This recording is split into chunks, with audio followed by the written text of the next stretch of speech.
العالمين والصلاة والسلام على سيد الأنبياء والمرسلين أما بعد. عن عمران بن الحسين رضي الله تعالى عنهما عن النبي صلى الله عليه وسلم أنه قال: خيركم قرني ثم الذين يلونهم ثم الذين يلونهم. قال عمران: فما أدري. قال النبي صلى الله عليه وسلم: مرتين أو ثلاثا. ثم يكون بعدهم قوم يشهدون ولا يستشهدون ويخونون ولا يؤتمنون وينذرون ولا يوفون ويظهر فيهم السمن. متفق علیہ. حضرت عمران بن حسین رضی اللہ تعالی عنہما سے روایت ہے کہ نبی کریم صلی اللہ علیہ وسلم نے فرمایا: تم میں سے سب سے بہتر وہ لوگ ہیں جو میرے زمانے میں یعنی میرے ہم اثر ہیں. وہ کون لوگ ہیں؟ صحابہ کرام ہیں جو اللہ کے رسول کے زمانے میں. پھر وہ جو ان کے بعد آئے وہ کون لوگ ہیں؟ تابعین ہیں، یعنی اللہ کے رسول صحابہ کرام کے بعد جو لوگ دنیا میں تھے. اس کے بعد کا پھر وہ جو ان کے بعد ہوں گے یعنی تبع تابعین ہوں گے. حضرت عمران فرماتے ہیں کہ مجھے یاد نہیں رہا کہ آپ نے ثم الذین یلونہم 2 مرتبہ فرمایا تھا یا 3 مرتبہ فرمایا تھا.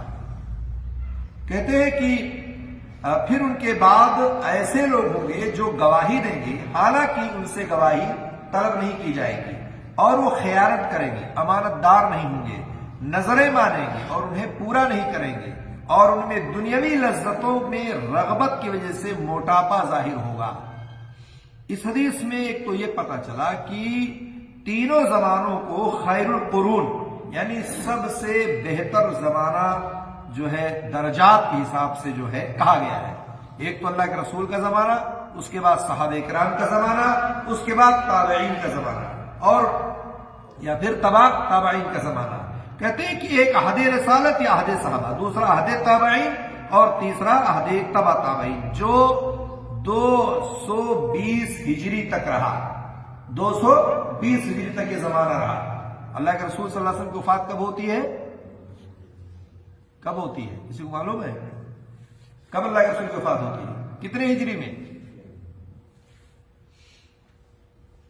کیسے آپ لوگ نہیں جانیں گے تو ربیع الاول کیسے منائیں گے؟ مناتے ہیں نا ربیع الاول. معلومات نہیں ہے لیکن ربیع الاول آئے گا تو یاد ہو جائے گا. 11 ہجری میں آپ کی وفات ہوتی ہے. کتنے میں؟ 11 ہجری میں. اور ہجرت کب سے شروع ہوتی ہے؟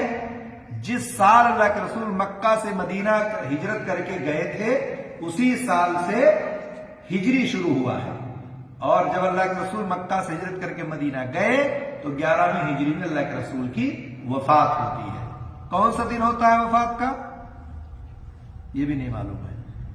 کیسے لوگ اللہ کے رسول سے محبت کرتے ہیں اور جھنڈے و کنبے اٹھاتے ہیں اور لوگوں کو پتہ بھی نہیں رہتا نا. یہ محبت کی دلیل نہیں ہے. محبت کی دلیل یہ ہے کہ آپ وہ کام کریں جو نبی نے کہا ہے، جو نبی نے کیا ہے، جو نبی نے حکم دیا ہے. محبت کا مطلب کیا ہے؟ اللہ اور رسول کی اطاعت کی جائے، اللہ اور رسول کی فرمانبرداری کی جائے. ٹھیک ہے. سوموار کے دن اللہ کے رسول کی وفات ہوتی ہے. ٹھیک ہے. اور پیدائش بھی اسی دن ہوتی ہے، سوموار ہی کو. تو اس طرح سے اللہ کے رسول صلی اللہ علیہ وسلم کا یہ جو خیر القرون والا زمانہ تھا، بہترین زمانہ تھا، وہ کتنی ہجری تک رہا؟ 220 ہجری تک. اور اس میں بحیثیت مجموعی خیر یعنی آپ دیکھیں 220 ہجری تک تقریباً جو ہے دین کا غلبہ رہا، اسلام کا غلبہ رہا، اور بدعات کا ظہور نہیں ہوا. لوگوں میں دین پر عمل کرنے کا جذبہ قوی رہا، توانا رہا، مضبوط رہا. لوگ دین پر عمل کرنے کی کوشش کرتے رہے اور یہ 220 ہجری تک یہ سلسلہ چلتا رہا. اس کے بعد 220 ہجری کے بعد بتدریج دھیرے دھیرے ان تمام چیزوں میں کمی آتی گئی، اور اس کے بعد یہاں تک کہ ہر آنے والا اپنے پہلے دور سے بدتر ہوتا چلا گیا.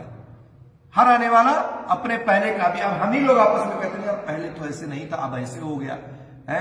پہلے حالات ایسے اچھے تھے اب برے ہو گئے. پہلے کے لوگ بہت اچھے تھے اب کیسے لوگ ہو گئے. جیسے جیسے زمانہ گزرتا جا رہا ہے اس سے پہلے والے کے لوگ اس سے بہتر کہیں گے۔ اس طرح سے کہتے ہیں کہ آنے والا وہ اپنے پہلے دور سے بدتر واقع ہو رہا ہے۔ اس کے علاوہ اب اگر آپ دیکھیں تو عمل و کردار کی کوتاہیوں نے بھی جس طرح سے مسلمانوں کی امتیازی حیثیت کو ختم کر دیا ہے۔ اب بہت ساری جگہوں پہ اگر آپ دیکھیں تو مسلمان جہاں رہتے ہیں اور بستے ہیں ان کی بدعمالیاں، بدکرداریاں، کوتاہیاں اتنی زیادہ ہے کہ لوگ مثال دینا شروع کر دیتے ہیں۔ سب سے زیادہ جہاں گندگی ہو، سب سے زیادہ جہاں بدتمیزی ہو، سب سے زیادہ بد اخلاقی ہو، سب سے زیادہ جہاں مسائل کھڑے ہوتے ہیں مسلمان ہیں۔ کیوں؟ ہمارے عمل، ہماری کوتاہیاں، ہماری کردار، ہمارے اخلاق اب سب خراب ہو گئے، سب برے ہو گئے۔ ہمارا جو نبی کا، اللہ کے رسول صلی اللہ علیہ وسلم کا جو طور طریقہ تھا ہم نے ترک کر دیا، چھوڑ دیا، اور ہم نے غیروں کے طریقوں کو اپنانا شروع کر دیا۔ دنیا کے ہو کے رہ گئی، اس لیے ہمیں ساری چیزیں ہماری خراب ہوتی چلی گئی۔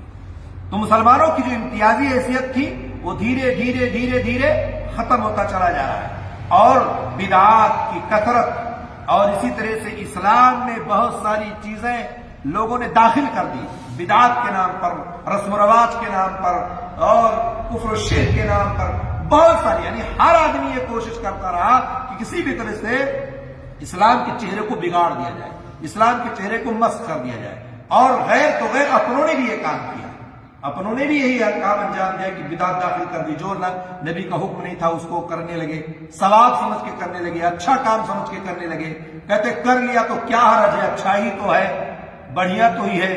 یعنی اللہ کے رسول کی لائی ہوئی شریعت پر مکمل ایمان نہ ہونے کی وجہ سے یہ صورتحال لوگوں پیدا کر دیتے ہیں۔ تو اس طرح سے بدعات و خرافات بڑھتی چلی جائی، اور وہ ہم سب سے کسی سے مخفی نہیں ہے، پوشیدہ نہیں، سب جانتے ہیں۔ اب مسلمانوں کی اکثریت میں مسلمانہ جو ہے اخلاق و کردار نہ رہ گیا، نہ عقائد رہ گیا، نہ قرآن حدیث میں ساری چیزیں جو ہے اس پر لوگ عمل کر رہے ہیں، بہت ساری چیزیں ہیں۔ اللہ رب العالمین ہم سب کو اچھے اخلاق کا مالک بنائے، دنیا دار نہ بنائے، بہتر بنائے، نبی کریم صلی اللہ علیہ وسلم کی زندگی کے مطابق عمل کرنے کی توفیق عطا فرمائے۔ جو اللہ کے رسول لے کر کے آئے اس پر ہم جیے اور رہیں اور مریں تو انشاءاللہ ویسے پہلے جیسا غلبہ تھا ویسے آج بھی مسلمانوں کا غلبہ ہو سکتا ہے۔ اللہ تعالی ہم سب کو قرآن و سنت کا پابند بنائے اور اس پر عمل کی توفیق دے، آمین رب العالمین۔ السلام علیکم ورحمۃ اللہ وبرکاتہ۔